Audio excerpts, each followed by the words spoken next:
Hello, hello. Welcome everybody to the Geoff Antonio Show. And today we've got our special guest, Sam of Thunder Fox. Sam, how you doing, man? I'm doing great, thank you. A little exhausted from walking Fantastic. up these stairs. But Yeah, we the made it stairs home. Can be a killer workout, no doubt about it. No doubt. So appreciate you having you on the show. I've discovered your band recently, and I'm a fan. I love your songs, "The Best," "Cowboy," "Moonlight," "Never Got That Far," "Look at You." Fantastic music, and it's an honor and privilege to have you on the show. Yeah, it's I get a lot of stuff sent to me on Spotify, and of new music artists to check out, and there's stuff that's okay, there's stuff that's pretty good, and then there's music that's like, wait a minute, who is that? And I definitely had that reaction when discovering your music, and yeah, man, very cool. Tell me, how did it all get started? The first being when I guess I was about 11.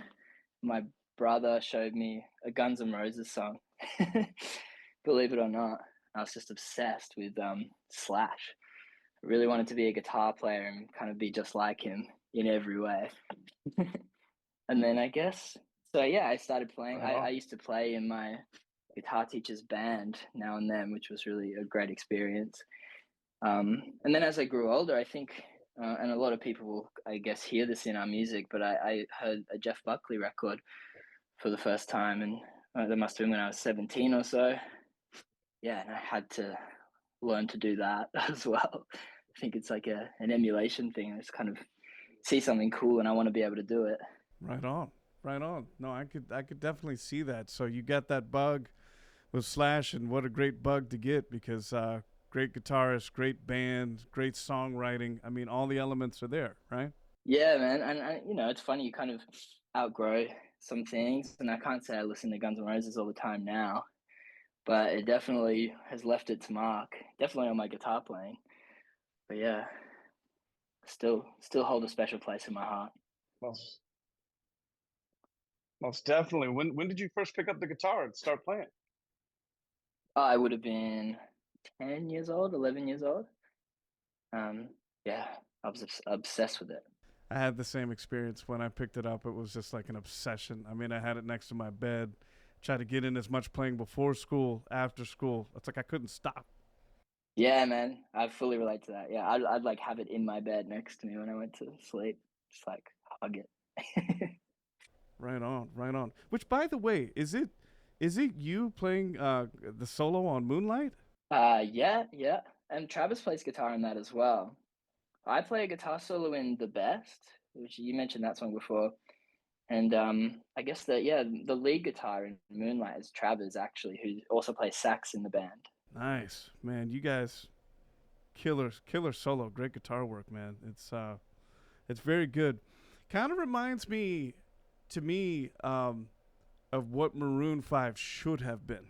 When I say should have, because when they first came out, they kind of had that more soulful, organic, it was infused with pop and soul, but it was like it had a little bit more, grit to it. And, over time, they're okay, but that initial first release was like bop. And I kind of, you know, that's what you guys are to me, but like where they should have gone. Yeah, we all really like that record. Songs about Jane. We listen to that all the time. That Maroon 5 record. Yeah, and then everything after that kind of not really our thing. Yeah, But yeah, that was cool, that yeah, first one. yeah. They kind of tuned out for sure. So tell me, after you started playing guitar, in your teens, when did you first start putting together a band and playing in bands? Oh man, I mean I had a band when I was 15 or so, just a high school group of high school friends, and I was just the guitarist. But I think I was like, it was around the time I started learning to sing when I was 17 or 18 when I met Sam, the other Sam, who's not in the band anymore. Um, but that was basically the beginning of this band, Thunder Fox, because we started playing at little bars together and writing songs together. And then, yeah, the rest of the boys have kind of come through the years. So the iteration of the band we have now is relatively young, but it's always been a thing. Like Thunder Fox has always existed for the last, a bit over a decade now. Man, that's really cool. And like we were talking about before, man, that voice. How did you start discovering it and tapping into that? Yeah, well, okay. So like I said, is the Jeff Buckley record got me into it, and I think I always say, like, I realized early on I was lucky in a sense because I had such a naturally high voice, so I could achieve those things with a lot of practice. I could get there. And yeah, I for a long time I got really obsessed with just singing high notes like Jeff Buckley could, and I would do YouTube lessons and things like that. But that became an obsession that surpassed anything else, like guitar and things like that. I really wanted to be a good singer, a great singer, like Jeff Buckley, or even Stevie Wonder and Michael Jackson and all those people like that. And I'm still obsessed with it now. It's probably the thing I care about most. But I definitely wasn't naturally good at that. I found it really hard when I started to be good at singing because I didn't have the confidence that was required. And how did you pick up confidence over time? Just by continuing to sing and play out? Yeah, man. I think it's been a bit of an uphill battle. But yeah, performing has been one thing, and just that kind of exposure therapy and having studio sessions with more experienced people who would often sort of say you need to, you know, give it some and like really, sing with some feeling to it, which is, obviously the whole point. But also the other boys in the band. If you see us play live, Jesse in particular is the trumpet and synth player, and he just dances like a madman. He's just got so much kind of stage presence, and the other boys too, far more so than me. But it's a good kind of jumping off point, and they've taught me a lot about being confident, but also many other things as well. Man, that's so cool. That's so cool. And like you're saying before, you've had band members come in and out of the band. What's the key to finding like really good musicians to connect with and click and complete the band? Yeah, that's a good question because it's something that we've obviously had to ask ourselves. Um, because I think initially we were lucky. The people that are still here now were locked in from the start. But we've been through many different bass players, all of them phenomenal in their own ways. But we would generally kind of audition people, just people that we've heard of, or we put out maybe a little ad on Instagram or something. And what's happened this time around, so Jara is our bass player now, and he's been with us for just over 2 years now, I think. And we auditioned a few players of varying degrees of ability, and we were sort of dissatisfied in a way with everyone we'd had. We didn't want anyone that was going to eventually want to give up on it. We want someone that's passionate. And Jara, I don't know if he would want me to say this, but he was initially a fan of the band, so he would come to our shows, and we sort of knew him through that. And Jesse thought, oh, we should ask Jara because he knew that he was a bass player. And sure enough, yeah, he came into the rehearsal or into the audition or whatever you want to call it, and he was just like perfect from the get-go. And obviously he's an incredible bass player, but the main thing was that he just really liked the music and really cared about it, and that's really paid off because he's such an instrumental part of the band now, with not just songwriting and playing, but just organization. Like he takes an active hand in booking tours and things like that. And so I think you never say never, but he's a keeper for sure. Like I don't think he'll be going anywhere. I certainly hope not. But that's the key. You got to make sure someone is into the music, like really likes the music that you're doing, because you know we're not getting much money out of it. Hey, this is Geoff. I'd like to take a second and tell you about this channel.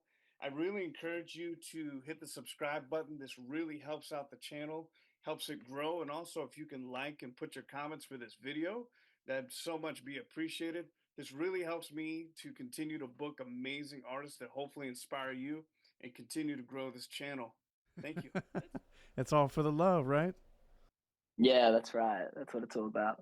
Yeah, no, most definitely, most definitely. And the writing, man, your songs are legit. I mean, take me through your process of writing. Do you start off with like a guitar riff or a melody, or how do you do it?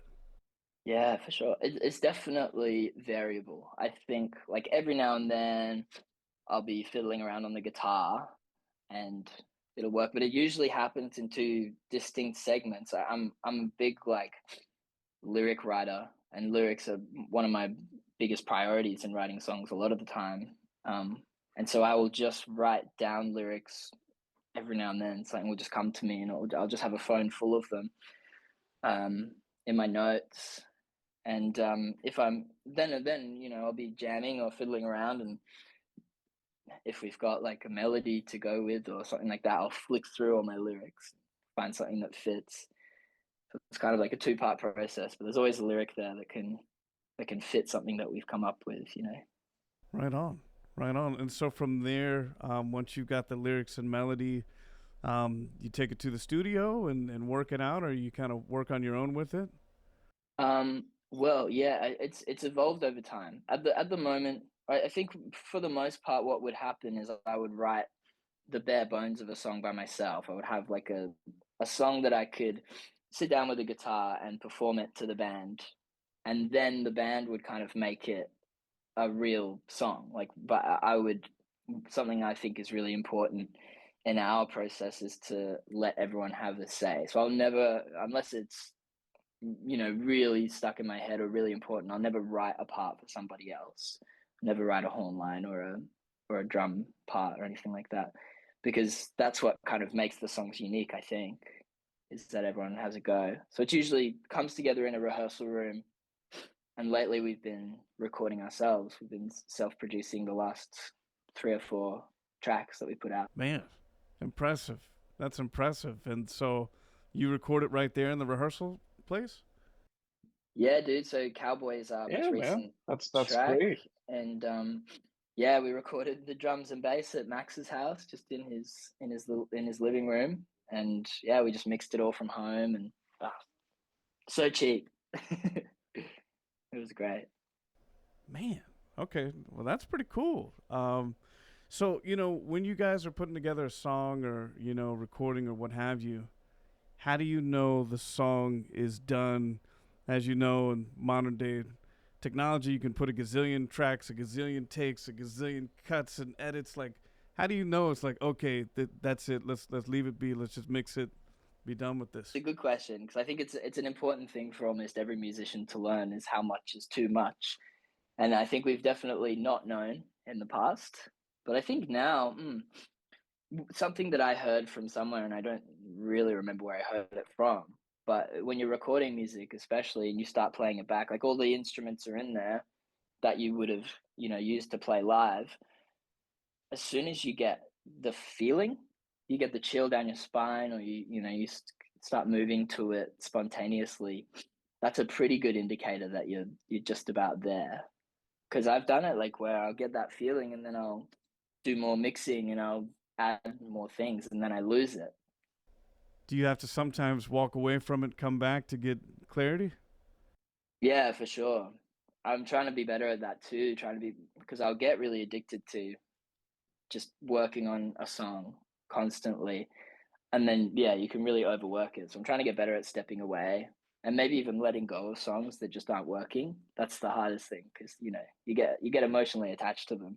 And how do you know, like, the song isn't working? How do you know it's like, okay, this song is, I thought it was cool, I had a vibe with it, but maybe put this one on the shelf for a minute, go back.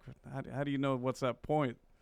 Well, I think maybe it's easier for us because we're sort of you know, for want of a better word, we're a democracy. So, you know, I'll be like, I'll really want to pursue a song, but if the other boys kind of aren't into it, we'll always have a go. We'll always give it a try. But it's often, I guess, we'll do a song and there's just one part of it often that we can't seem to get right. Um, and yeah, I suppose like it's difficult to say. But I think most often what it is like we try really hard not to be too, I guess, corny, too obvious. So a lot of the times the songs that don't make it are the ones that are really kind of cheesy, which, you know, they do come out. Like we do kind of every now and then, you know, do a song that's just, I guess maybe we get enticed by, you know, maybe making a pop song so that it could be more popular, but it just sounds inauthentic. I think, yeah, that's the best word. We'll know just intrinsically if it sounds like us or if it doesn't. That's cool. That's cool. Right on. And so, you know, touring versus being on, you know, the studio, it's so different. Take us through what it's like hitting the road, going to a new town, getting new fans. Like, what's that experience like? Oh man, it's phenomenal. It's unlike anything really, and I think it's definitely, at least for me, the best part of it is touring. Like I like making songs and things like that. But right now we're in Austria. We're in Vienna, Austria. After we've just played 6 shows across Germany. And yeah, it's so surreal to be in another country with all your friends and see all the sights, but to do shows and to see people, some people are singing along to the words, you know, that's fucking crazy. I can't believe that people do that. But also just, yeah, meeting these new people and yeah, having people then kind of follow you, you know, moving forward. They'll respond to your social media posts and, you know, and come to the next shows and things like that. It's surrealism is the best word for it, but yeah, it feels like truly kind of connecting with the world on a level that I wish everybody could experience. It's unbelievable. It's almost like an out of body experience, right? When you're up there and the band and you just got these few moments on stage where you're like, gosh, this sounds so good. And it just, you're in a zone. Right? Yeah, for sure. It's like I said before, like seeing people singing, I think is one of the most wild experiences. Because, you know, they're singing the words to songs that I wrote, you know, in my bedroom or like sitting on the toilet, but about things that have happened in my life that you know they were a million miles away from, but something about it connects with them, and I think, yeah, that feeling of not being so alone is something that, you know, people spend their lives trying to look for. It's great. How do you get into your zone? You know, like when you're touring and, you know, going from venue to venue and, you know, you're doing this, you're doing that, you're seeing all these amazing new things, but then it's, you know, maybe an hour, 45 minutes before the show. How do you lock into that zone? Yeah, it's a really good question. And I think we all have our different ways. I know that Travers is a good meditator. Um, I don't. I'm a bit too kind of highly strung to do that. So what I really try to do and what I'd like to do is to not talk to anyone, which is really difficult, you know, when you're in smaller venues and everyone wants to have a chat. I love to, if I can, not talk to anyone. And lately, all of us are doing vocal warm ups because everyone sings, you know, backing vocals now, and so I'm teaching all the boys how to warm up their voices properly, and that's just like it's meditative in itself because you're just making stupid sounds, and that's a good one. Don't drink too much. I've made that mistake in the past. Like contrary to popular belief, I think it's even more anxiety inducing to be drunk on stage than to be sober. Yeah. So yeah, we try and rein that in. But yeah, I mean, honestly, I think it takes the first few songs before I really feel comfortable. The first few songs I'll feel pretty nervous and uptight. Then by the fourth or fifth, I'm like, phew, I can lean into it a bit more. I know that feeling. It's like you get up there and you just gotta break through for a minute, and then after the first couple, like, okay, all right, like we got this. We're in rhythm here, right? Yeah, for sure. It feels so unnatural. No matter how many times you do it, when you know, first step out in front of a bunch of people just staring up at you, kind of expecting you to do something, it's very unnerving. And but like, if you're in the game and you're doing well, yeah, kind of by the middle of the set, you can really start to lean into it and try new things as well, you know, experiment with the songs and how you play them and how you sing them. I'm very lucky to have such a group of boys that are really talented musicians. So it's just almost every night the watching them play is such a joy. So if I get too in my head and get too nervous, I just watch the other boys and try and pay attention to what they do. That was some advice that Jesse gave me to do, and it really works. Absolutely. I mean, would you say that, like, as you tour and you play these shows, the song has a life within itself? It, like, you have the original version that you recorded, but as you continue to play, it kind of deviates a little bit into the live versions. You ever notice that? For sure. Yeah, they grow and grow. Some of these songs that we're playing now are brand new, that we wrote them a month ago, and some of them are years old by now. And you kind of have no choice but to let them evolve, because you're evolving as a person and as a musician. Um, and I think it keeps it fresh for us. And as long as you're kind of maintaining the core of the song, it's exciting for a crowd. Like, a lot of the time they want to sing along to the parts, so you got to be careful. But yeah, I remember we did a show kind of recently. One of our most popular songs is called "Look at You," and it's a bit of a slow burner. It's a slow kind of ballad song, but that's great for me because I'm a singer, so I can lean into that and like use the space to sing interesting things. But Max, our drummer, we did a show like a few months ago, and I turn around and he's yawning while we're playing this song. So I'm like, we got to spice it up. Yeah, but yeah, I mean, That's too it's so funny. fun. That's so interesting. And a lot of people that maybe they're starting off in music or starting to develop their voice or writing or producing, they probably look at someone like you, Sam, and say, well, he's just a natural musician. He's naturally meant to be this amazing, talented musician, which you are. But take us through a time in your journey in music that you had a setback that you kind of made you question the whole thing. Like, what am I doing, pursuing music, and how did you get through that? Yeah, that's a good question. I think I look at music often in two parts, where it's the technical side of things and the creative side of things. And I've had a lot of moments technically where I sort of felt like I'm just really not built for it. Um, when I was learning to sing, in my late teens, I was so bad at it that I went and got a speech pathologist to see if there was something like physically wrong with my voice.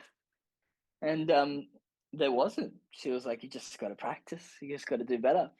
And I think moments like that are difficult because it makes the mountain seem so much higher that you feel that you have to climb. But that's why I find that it's fortunate to have the creative side of things, because no matter how technically brilliant of a musician you are, you will always have a unique voice and something that you can provide that sounds brilliant. As long as you're authentic in it, I think that's always been the main component of what I've gone back to whenever I have those kind of setbacks, because we'll also get setbacks in terms of like, oh, we're really not making any money, we're really not getting the streams we want to get on Spotify or whatever the case may be. It's just remembering that the whole point is to create something. And I think it's easy to forget, but that always brings me back, is to think like, is what I'm doing true, and is it legitimate to how I feel or to what I like? Do I like the song? If I like the song, then it doesn't matter what anyone else thinks, you know? So true. So true, being authentic to it, what you're saying. I mean, it's like, I think a lot of artists struggle with authenticity and knowing that it's, they feel good about it. And so it's cool to hear your process and with it, because I think some music artists, it's like they can't handle the inauthenticity when they're trying to be themselves. I mean, how do you know it's like really you, like it feels right?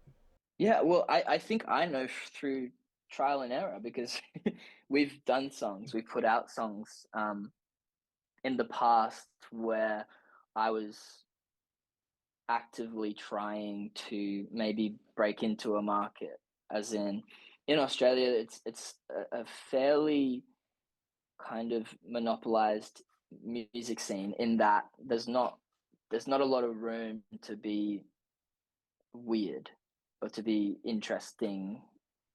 I don't know. I'm trying not to sound rude, but like, the Australian artists that do well in Australia are the people that stay in their lane and kind of make a palatable music.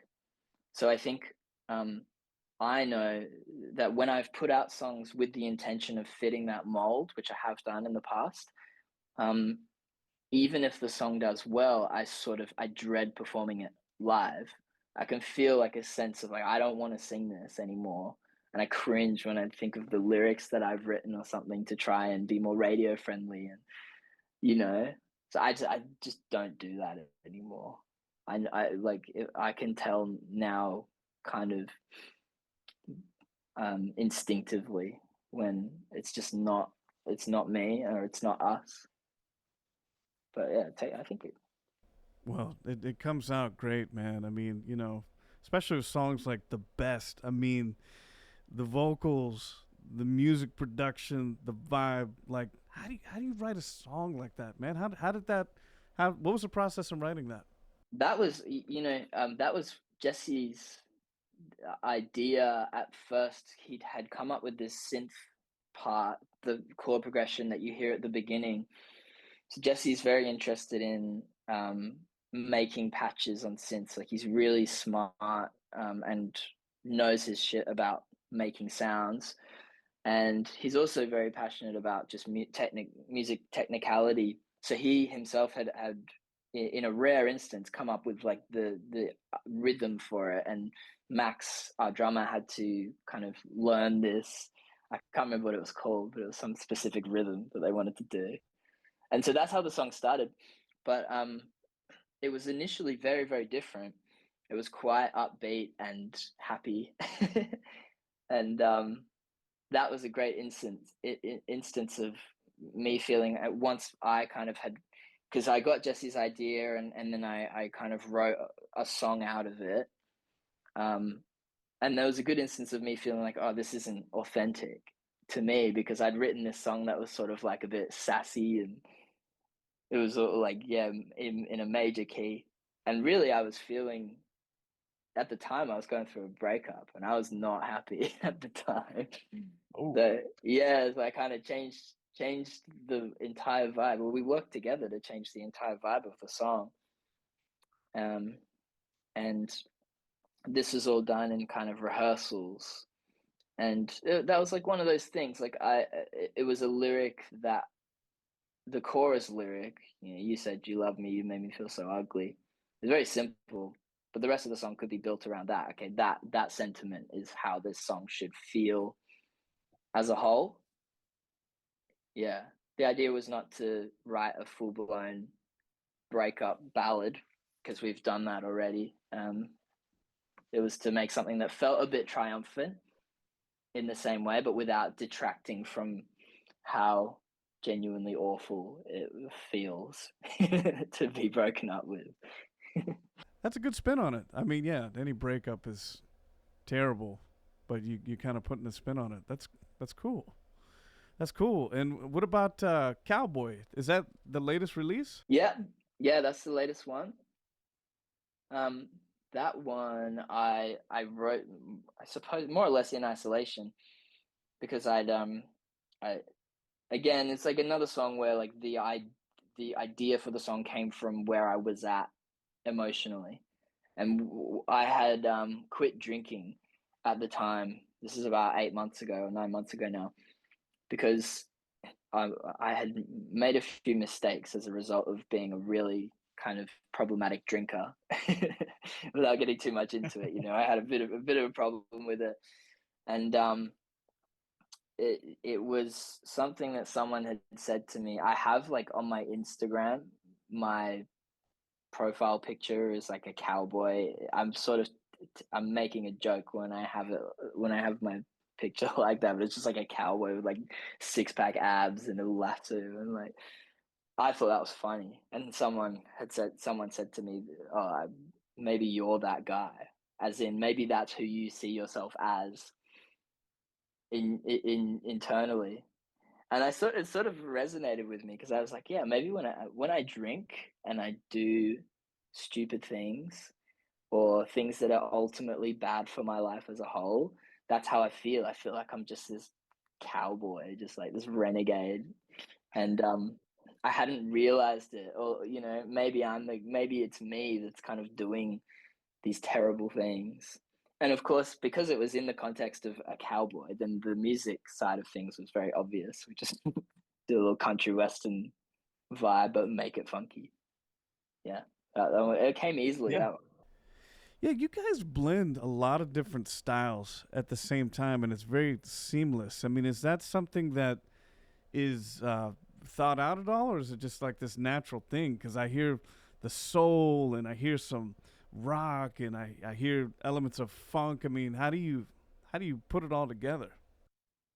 Yeah, well, I mean, it is natural. It goes back to what I was saying before, because all of us have such different um, kind of approaches to music, different inspirations. Um, where kind of Max will be listening to Snarky Puppy, some really kind of like well produced, technically challenging songs. I'll be listening to like Deftones, just like hyper emotional, like rock music. And so when we write, like we from the start of the band, we always had like a funk element. God knows where that came from. But when we write, it sort of naturally goes that way. My lyrics will lean on the side of introspection and generally be a bit sad, but the music, because Max is an incredible drummer, like really funky drummer, will always have that element. And we've got the horns.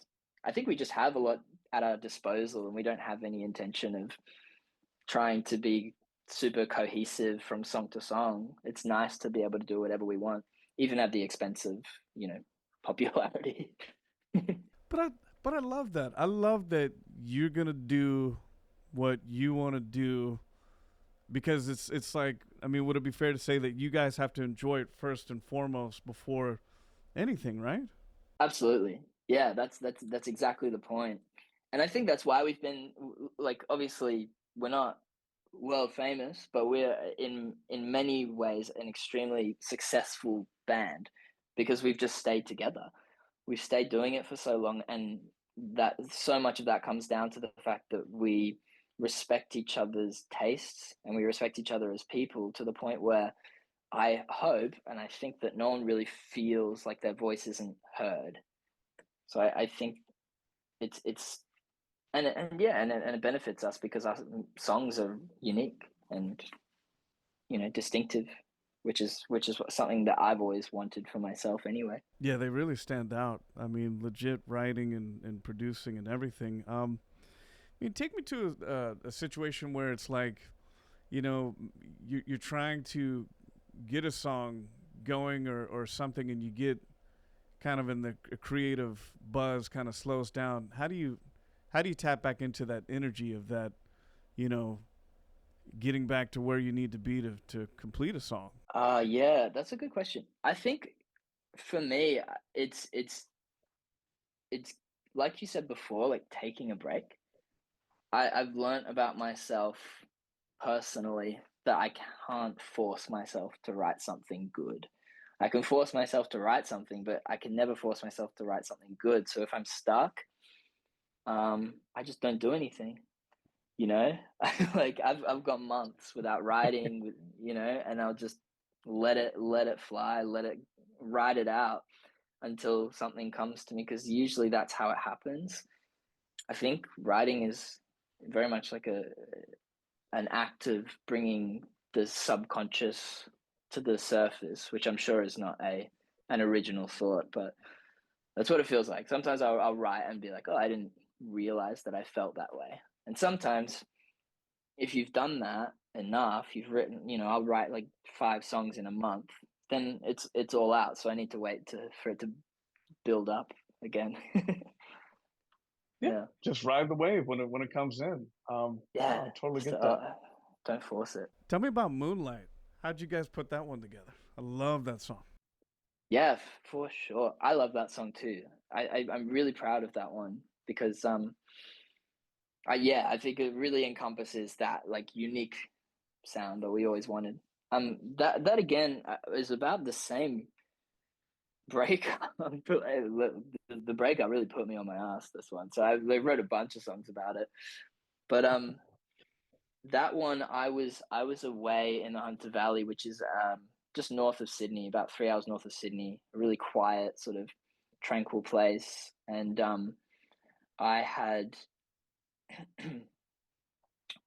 the person that it is about was very into sort of Wicca, or like the occult. She was like really liked witchy things, you know, which, you know, by osmosis I kind of found fascinating as well. And so I wanted to, I had this feeling that I wanted to write a song, a story about myself, rather than going, you know, being very specific about exactly how I'm feeling, more like a story about myself from a hypothetical point of view, or and then, you know, ultimately a story about somebody else as a result of that, because it's hypothetical.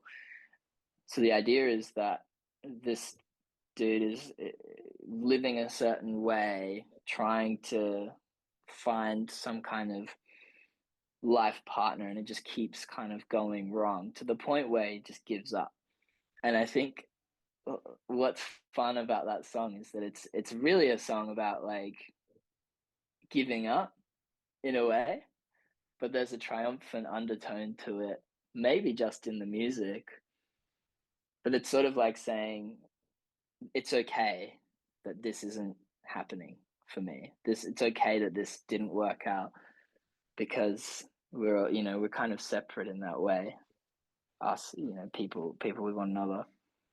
And yeah, I had that kind of riff just from way back. I had it in my the opening guitar riff just in my notes.